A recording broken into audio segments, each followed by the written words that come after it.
Cidade de Luz. Mas essa cidade saiu tantas coisas, não é? Para o mundo afora. Renovaram, não é? Napoleão e Luís XV, o rei, que lançou tanta moda, não é? E que até hoje o mundo todo copia, a gravata e coisa e tal. Hoje eles estão fazendo acontecer as Olimpíadas. São 15 dias de disputas, 15 dias de embates e combates. E nesses primeiros dias, a gente tem observado que em questão de minutos, uma preparação de 3 anos, 3 anos se preparando para aquele momento. Aí chega na hora, a pessoa desmaia, chega na hora, cai, chega na hora, acontece alguma coisa e por um triz, por um minuto, aquela pessoa nem participa. E outros que queriam chegar ao pódio não conseguem. É uma frustração. E a gente quer trazer esse entendimento para essa corrida da fé, para essa vida espiritual, né? O que nós estamos aprendendo com isso? Então, uma das coisas que eu tirei para a minha vida e quero compartilhar com os irmãos, que em primeiro, segundo o texto que acabamos de ler, se eu estou na corrida da fé, a primeira coisa que eu preciso fazer, esquecer das coisas que para trás ficam.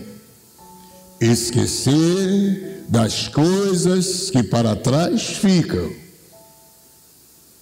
Nós, assembleanos, temos, às vezes entre nós, pessoas que tiveram, antes de aceitar Jesus, uma vida pregressa, difícil, no crime, no homossexualismo e outras situações difíceis de vida.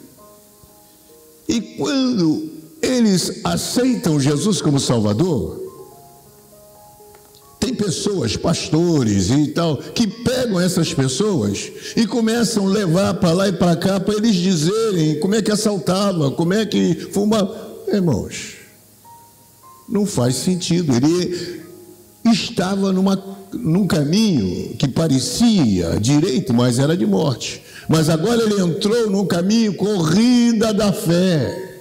Então ele tem que esquecer das coisas que para trás ficam. Quando eu estava no candomblé, o pessoal do candomblé era mais fiel do que aqui na igreja. Porque quando eu estava no tráfico, eu tinha isso, eu tinha aquilo outro. Em nome de Jesus, esqueça isso. Você tem que esquecer das coisas que para trás ficam. E é o que você vai fazer? Aí o Paulo continua lá, dizendo: avançar para as que estão diante de você. Você tem que avançar para aquilo que está diante de você. Você vai olhar e vai temer. Porque não é um jardim florido, não é uma mesa com um banquete. Você vai avançar, e às vezes é um fogo cruzado. Você vai avançar, mas às vezes tem armadilhas. Você vai avançar, mas tem sentença. E aí, pastor, o que eu faço? Prossigo para o alvo. Prossigo para o alvo. E você aprende isso com quem? Com Jesus. Ele está no Getsemane. Ele já esqueceu do que havia passado. O foco dele agora é cruz. E quando ele chega no Getsemane, ele não olha para trás, ele olha para frente. E quando ele olha para frente, ele vê logo o quê? O cálice que ele tinha que beber. Ele ora, primeira vez. Mas ele ora e quando vê aquilo, começa a acontecer nele uma situação não vista e nem descrita ainda por nenhum escritor. Os seus poros, o seu suor começam a se transformar em gotas de sangue. A reação humana era que Jesus desse um passo atrás. Ele está olhando para frente, está vendo o que vai acontecer lá na frente, né? Mas ele sabe que o alvo é aquele. E aí ele prossegue, indo um pouco mais adiante. Foi assim que ele venceu, né? Então, em primeiro lugar, você esquece do passado. Segundo, você se lembra do que está diante de você. Vai ser, e depois, definir o alvo, o foco. O que é que você, eu, nós esperamos da nossa vida cristã? O que é que nós esperamos? Irmãos, nós estamos vivendo num tempo tão difícil, porque a igreja, como um todo, ela está andando em círculos, com muita moda, com muita novidade. Nós abandonamos a Escritura e estamos com as coisas modernas, que não vai nos levar a lugar nenhum. Sabe daquele remédio que é paliativo? Sabe daquela sopinha que engana o estômago? É o evangelho que está sendo feito hoje. Mas evangelho é poder de Deus. Evangelho muda, evangelho transforma, mas com o evangelho tem que ter compromisso, com o evangelho tem que ter caráter, com o evangelho tem que ter disciplina, senão não é evangelho. E tem que haver renúncia. Isso é o evangelho.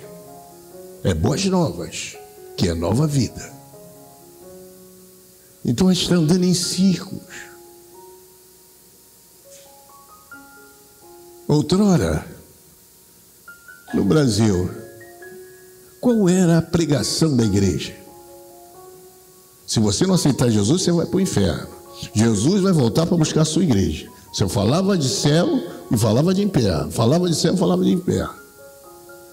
E com essa mensagem, que Jesus ressuscitou para vir buscar a sua igreja,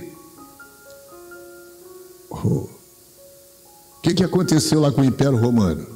Primeira coisa, quando chegou a notícia da ressurreição, chamaram os discípulos: olha, vocês podem pregar sobre qualquer coisa, pode virar piruleiro, fazer o que vocês quiserem, mas só não faça uma coisa: não diga que ele ressuscitou. Fechado, os discípulos: de jeito nenhum. A razão da nossa fé, um pilar que a gente não pode quebrar. Ele ressuscitou. E por que ele ressuscitou? Para a minha e para a tua justificação. E ele nos justifica para quê? Para que nós recebamos o perdão dos pecados, o nome escrito no livro da vida, para sermos nova criatura. E ele diz: ei, vou preparar lugar, e assim que eu voltar, vocês vão comigo. Aonde eu estiver, vocês vão estar também. Essa é a nossa promessa. Então, irmãos, não perca o foco. Enquanto nós estamos no mundo, nós estamos, mas não somos do mundo.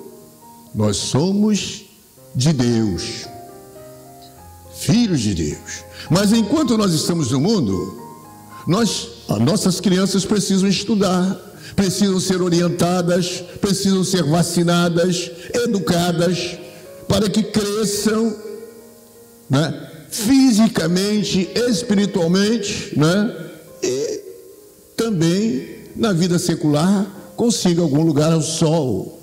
Vão ficar adultos, vão se casar, precisam de casa, precisam de emprego e precisam de uma profissão. Mas isso não é o fim da vida, é enquanto nós estamos no mundo. Mas enquanto nós fazemos isso, o nosso olhar, o nosso foco é o céu. Prossigo para o alvo, prossigo para o alvo. As tempestades vêm, as lutas vêm, mas eu prossigo para o alvo. Oh, louvado seja o nome do Senhor. Os atletas não desistem facilmente. Eles têm aquele foco, Acabei de falar há pouco, 3 anos se preparando para alguns minutos de disputa numa modalidade. Alguns minutos, 3 anos. E nós estamos sendo preparados pelo Espírito Santo, porque a qualquer hora a trombeta soa e a igreja vai ser arrebatada, não é? Para estar com o Senhor nos ares. 4º lugar, a gente definiu algo, agora a gente tem que ter motivação. Motivação. Os irmãos já perceberam que a motivação hoje mudou muito, né? A motivação hoje, quem vai pregar? Fulano? Não vou. Ah, fulano, aí eu vou. Quem vai cantar? Ciclana. Ah, essa daí é vaso. Ah, esse revela tudo. Ah, eu vou. Nossa motivação não pode estar nisso. Corrida de fé, Olimpíadas de fé nos ensina que não é isso. Qual é a nossa motivação? Olha nos dias de Jesus, o pessoal, ele estava lá numa casa, onde ele estava, todo mundo corria para ver o que? Pedro, João, corriam para ver Jesus. O que eles queriam era Jesus. Então o que motivavam eles era ir aonde Jesus está. Quantos acreditam que Jesus está aqui? Então nós somos motivados a vir aqui porque aqui é a casa dele, porque aqui ele está, porque aqui ele derrama a bênção para sempre. Davi, rapaz, está chegando aí um pessoal aí para você atender, gente grande, é um convite. Aí veio, Davi, vai ter um culto lá na igreja hoje. Ó, diz para essa turma aí que eu não estou, não, estou indo para o culto. Mas não, ele está lá, eu vou me alegrar. Aliás, eu já vou sair daqui alegre. Alegrei-me quando me disseram, vamos à casa do Senhor. Ele já se alegrou com o convite. Então a gente, quando sai de casa, né, pelo menos, não faz muito tempo, era assim, né? A gente já chegava naquela hora, começava a se arrumar, tanto os jovens, quanto meninos, quanto meninas, irmãs, né? Ia para a casa do Senhor, engraçado, né? Naquela época, era melhor roupa, era melhor sapato, era melhor sapato. Se você... No mundo, que quem ganhava muito, ganhava um salário mínimo, mas o salto era alto. O terno era de lista. Não era qualquer coisa, não. Gabardine, mas não sei o que, era brim, é o que era o da moda. E muito bem vestido. E muito bem ornamentado. E as mulheres não colocavam roupas sensuais, vinham como servas do Senhor. Tinha alegria, tinha motivação. Já chegava ali dando glória. E na portaria, pode Senhor, meu irmão, pode Senhor. Era uma alegria só. A gente entra com cara emborrada e sai com ela mais emborrada ainda. Motivação. Você já viu os atletas quando chegam lá? Todo mundo alegre. Nem sabe o resultado, mas tão feliz da vida. Irmãos, o que acontece conosco, irmãos? Vamos lembrar do que trazer à memória aquilo que nos traz esperança. Eu não sou único e você não é único, mas quantos de nós já adentrou por essas portas aqui e só nós e Deus sabemos como nós entramos? Você entra, Senhor, e agora? Como é que eu vou ministrar essa palavra? Só Deus sabe. Senhor, como é que eu vou participar desse culto? Eu estou que não aguento. Mas você fala com Jesus. O culto vai acontecendo. Parece que você está sendo lavado, renovado. Quando termina o culto, não é o mesmo que entrou. A gente sai diferente. Porque o Espírito Santo vai nos motivando, é um dá glória a Deus ali, outro aleluia, outro levanta a mão, e a gente entra naquele clima e vai dando tudo certo, não é? Deus vai nos abençoando. Motivação. Outra coisa também que eu aprendi é que tem que ter determinação. Tem aqui uns versículos que eu não estou lendo porque não vai dar tempo. Determinação. Prossigo para o alvo. Eu vou chegar lá. Eu vou conquistar isso. E só consegue, irmãos, quem determina as coisas, determinação de chegar. Tem pessoas que passam na primeira, segunda, terceira, não ganham nada. Você pensa que eles desistem? De jeito nenhum. Estão lá, prosseguindo. Temos aqui um presidente que está no poder. Quantas vezes ele foi candidato antes de ser da primeira vez e perdeu? Mas desistiu? Não me lembro. Tem um dos grandes presidentes americanos, agora não me lembro, mas não sei se é o Roosevelt, Franklin Roosevelt, não me lembro se é ele. Mas a vida dele era de insucessos. Não deu certo em nada. Ele tentava uma coisa, não dava, tentava uma coisa, não dava. Mas ele botou na cabeça que ia ser presidente. E esse tal foi um dos maiores presidentes de lá. Não desistiu da ideia. Thomas Edison. Hoje você olha aqui, está bonito, né? Thomas Edison. Quantos ensaios ele fez para que uma lâmpada acendesse? Ele não desistiu. Ele estava determinado. Não, eu sei que é assim e vai funcionar. Isaac Newton e outros, todas essas invenções aí, irmãos, se as pessoas tivessem desistido na primeira tentativa, não tinha acontecido. Mas eles estavam determinados a chegar onde chegaram. Eu vou conseguir. Eu vou conseguir. Pessoas com 60, 70 anos, eu queria tanto ter uma formação secular, queria entrar numa faculdade. E as pessoas entram e fazem a faculdade. E fazem a faculdade. Com 70 anos, não desistiram da ideia. Por que a gente está desistindo com tanta facilidade? Não desista, irmãos. Vá em frente. Lute com Deus. Com meu Deus, saltarei muralhas. Com meu Deus, eu sou mais do que vencedor. Vá em frente, irmãos. Creia que Ele é poderoso para te dar vitória. Agora tem que ter atitude, não é? O que mais eu aprendi com isso? Superar os fracassos. Se levantar e recomeçar. A pessoa está fazendo um exercício, daqui a pouco cai. Irmãos, você está um estádio todo olhando. O que acontece? Vergonha. A vontade é sair no cantinho. Não, ninguém faz isso. Volta, como se nada tivesse acontecido, e começa tudo de novo. Pode ter uns pontos descontados, mas eles vão até o fim. Vão até o fim. Superação. Uma das nossas atletas aí, com tumor nas costas. Tumor nas costas.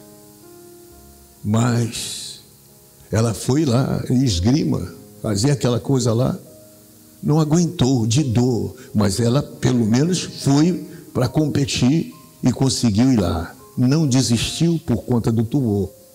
O que eu estou aprendendo com isso, irmãos? Não é as lutas que vão fazer desistir do propósito de Deus na minha vida, do chamado de Deus na minha vida. É maior do que os problemas, do que as dificuldades.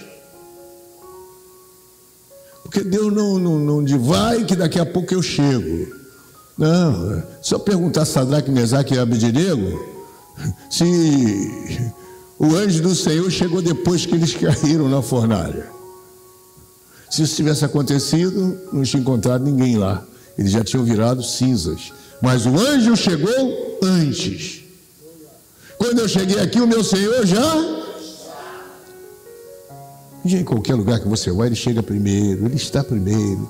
Então Ele manda aí, mas antes de você ir, Ele já foi. Antes de você chegar, Ele já chegou. Então creia e vá em frente. Supere esse medo.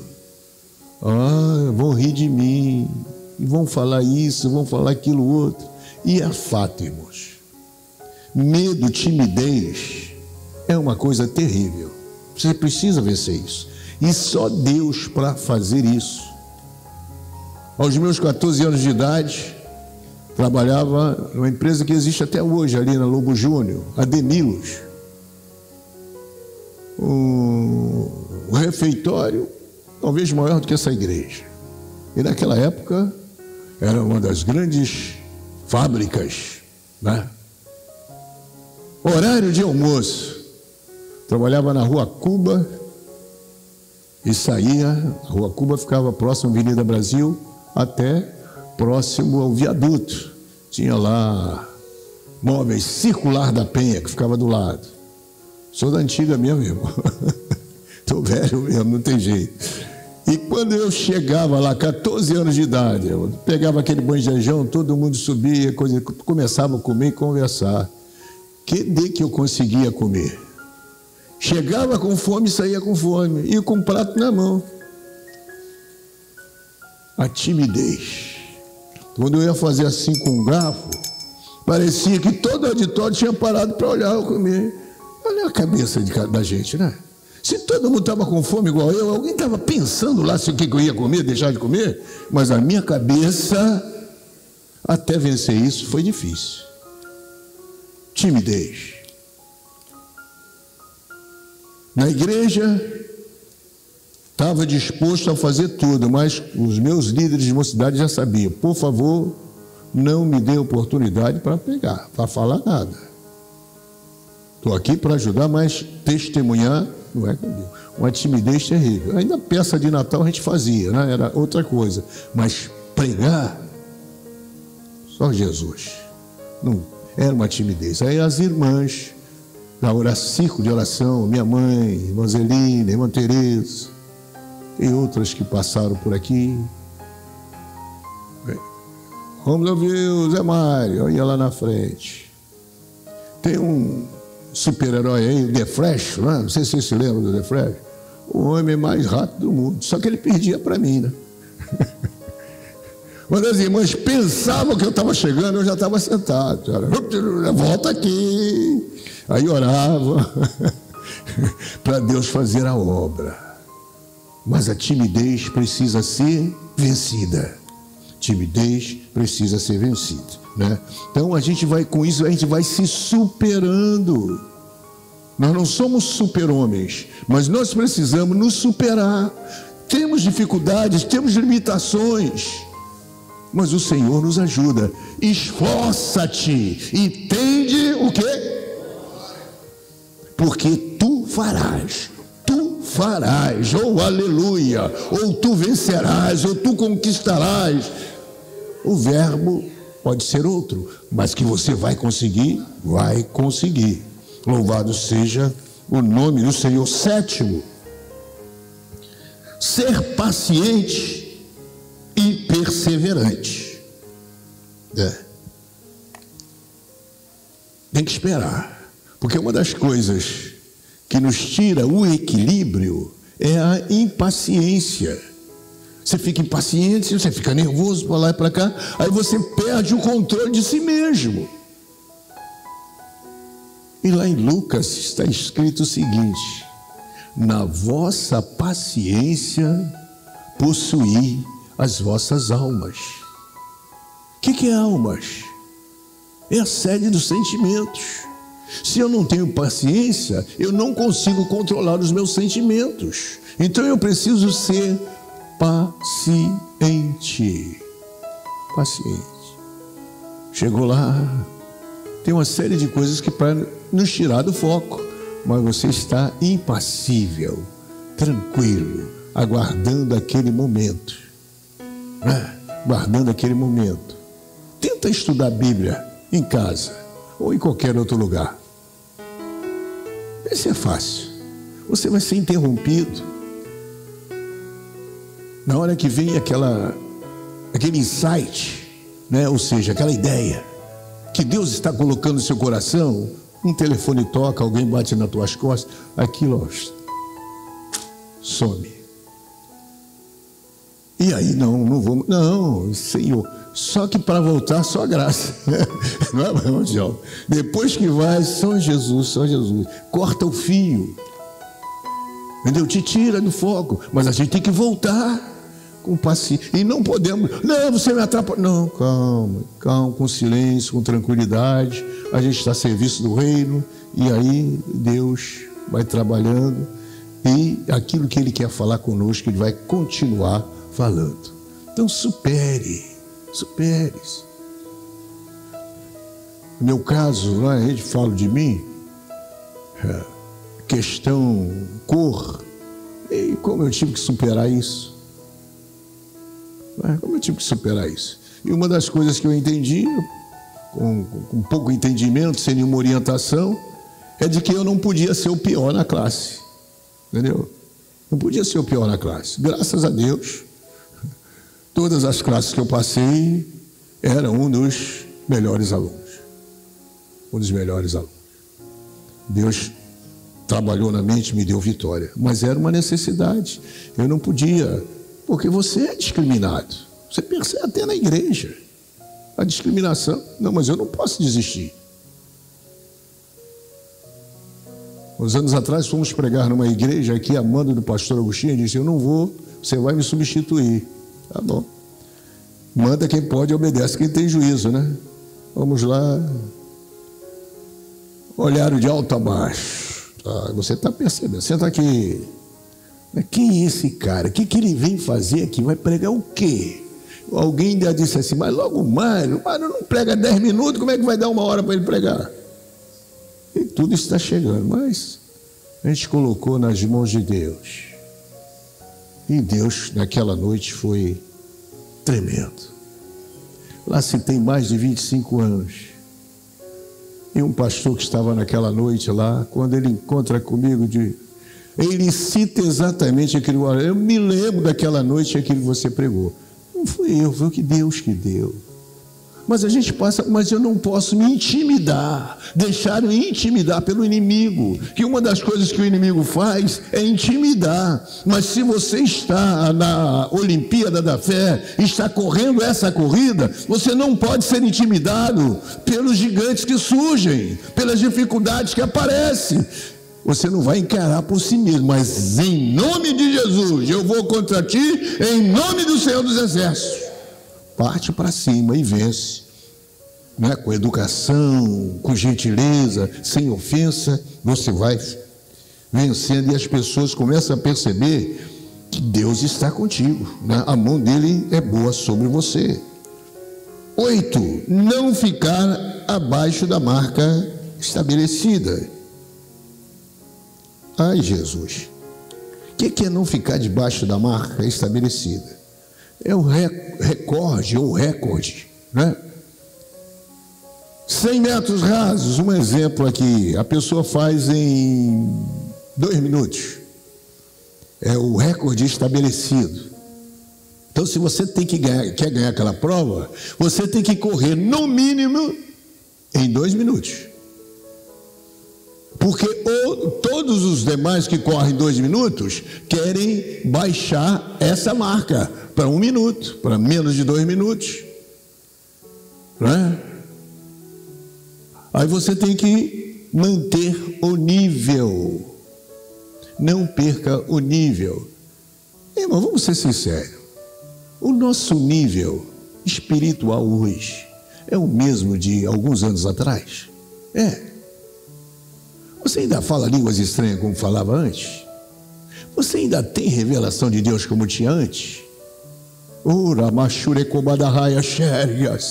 Você ainda profetiza como profetizava antes? Você visitava as pessoas quando visitava antes? Quando eu era mais jovem, Deus fazia assim comigo. Mas peraí, Para Deus, ele diz que os, né? Está lá escrito, né? Os velhos terão o que? Sonhos. Mas sonho não é coisa de jovem. É velho, já acabou. Sonho é o quê? A gente só tem pesadelo, né, na vida real. Mas ele disse, não, você vai ter sonhos. Se Deus não mudou, a palavra dele não mudou, por que meu nível espiritual agora está lá abaixo do zero? Vamos reagir, irmãos. Vamos voltar àquelas marcas que a gente tinha antes. Show, aleluia. O que aconteceu? A gente não treina mais. A gente não treina mais. Pastor, que história de treino é essa? O que eu tenho que fazer? Treinar? É malhar. Malhar. E qual é a malhação que eu tenho que fazer? Jejum e oração. Jejum, né? O que você faz, Paulo? Eu subjugo o meu corpo. Eu não dou soco no ar, mas eu subjugo o meu corpo. Eu tenho meu corpo sob domínio. Oh, aleluia.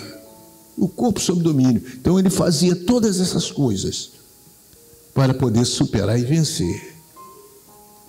Vamos para o 9, e a hora já foi. Eu vou até o 10º só está faltando 2. Observar atentamente as regras das provas. Isso também é fundamental. Cada prova das Olimpíadas tem as suas regras. Você vai para o judô, aquelas coisas, né? Tem o tatame. E o tatame tem a sua faixa. Não pode pisar na faixa. Pisou na faixa, está desclassificado. Não pode tocar em determinadas partes do corpo do adversário, senão está desclassificado. Não pode doping, substâncias que aceleram, né, o organismo, né, às vezes até um remédio, não pode tomar antes. Porque quem é pegado em doping, isso já aconteceu, medalhista, ganhou medalha de ouro, mas teve doping, a medalha é cassada. Ele não lutou legitimamente. E Paulo fala dessa corrida legítima. E para você correr legitimamente, não fuja da regra. E qual é a regra, pastor? Está aqui, ó. Olha, é bonita, ó. A Bíblia Sagrada. Aqui me diz como eu tenho que portar nessa corrida. Você não vê ninguém correr assim, de cabeça baixa, já viu? Vai ter desastre. Você não vê ninguém correndo, não devia, né? Olhando para o lado. Vai bater com a cabeça no poste. E não é isso que a gente faz na igreja. A gente olha para um, olha para outro, reclama disso, o ventilador não está ligado, e não sei o que, e coisa e tal. O que eu vim fazer aqui? E aquele irmão fez isso, aquele... Quer dizer, eu sou um supervisor do que está acontecendo. Eu falo daquilo que as pessoas estão fazendo. Se o próprio Jesus disse, amigo, quem me colocou como juiz? Que história é essa? Ele virá para julgar. Mas eu não vim, não. Eu vim buscar e salvar o que você havia perdido. Eu não vim para julgar ninguém. A palavra que eu digo, essa eu julgará. Eu não vim para isso agora. E há muitos juízes na igreja, irmãos. Muitos juízes. Mas você veio para correr a corrida da fé, não é? Então, o que eu tenho que fazer? Observar atentamente as regras das provas. Cada prova tem uma regra. E na nossa vida espiritual você não tem prova. E uma prova é igual a outra? Não, cada uma é diferente da outra. Mas o que acontece, né? Na época de criança tinha um negocinho lá que botava uma corda, um ficava aqui, outro ficava ali, você ia passando por debaixo da corda, né? Ou pulando a corda, daqui a pouco eles iam subindo o nível, aumentando o nível de dificuldade. Se a tua prova hoje é difícil, você acha que a próxima vai ser mais fácil? Eu vou ter um segredo para te dizer, o nível vai subir, vai ser mais difícil. Você agora já tem uma experiência, não é? É o que diz o Ezequiel. A primeira prova você está lá nos artelhos. Você acha que a segunda vai ser nos artelhos? Não, ela vai subir. Vai vir pelo tornozelo, para o joelho, até você aprender a dominar as provas e nadar. Você pode dar glória? Aleluia. E último, ter a certeza, ter a convicção que terminará a prova sendo aprovado. Todas essas lutas, para que tudo isso? Por que tanta dificuldade? Se não for para entrar na sala do trono, não faz sentido. Toda essa carreira, toda essa renúncia, com um objetivo. Eu chegarei lá, na presença do meu Deus. Um dia chegarei lá, eu chegarei lá. Quer dizer, olha a convicção desse compositor. Eu chegarei lá. Nós vamos chegar lá, irmãos. Porque o nosso treinador, o Espírito Santo, não cessa de corrigir-nos. Você tem que melhorar nisso, você tem que melhorar naquilo, você tem que se aprofundar nisso. E aí a gente vai melhorando. Então, irmãos, fique firme na fé. Não desista, porque Deus tem coisas gloriosas e maravilhosas.